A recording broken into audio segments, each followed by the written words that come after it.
Let's work on that baby oil or cooking oil stain that seems to love our clothes a bit too much.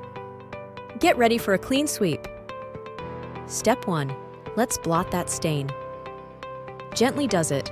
We're not painting here, we're unpainting. Now it's baby powder time. Cover that stain generously. It's like a little powder party on your clothes. Patience is a virtue, especially in stain removal. Let the baby powder sit for a few hours to absorb the oil. It's time to remove our powdery friend. Just scoop it off. It's done its job! Add a drop of dish soap to the stain. This is where we get a bit more hands-on. Scrub a dub time. Gently with a toothbrush in circular motions. We're doing a mini massage here.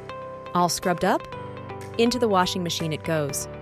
Just a regular wash, nothing fancy. Finally, let your garment air dry. We're playing it safe, no more heat for now. If that oil is playing hard to get, just give it another round. If you found our grease fighting video enjoyable, please give it a thumbs up, leave a comment, and share it with your friends. Your support means a lot to us. Don't forget to subscribe for more awesome tips like these. Hit the bell icon to stay updated on our latest videos.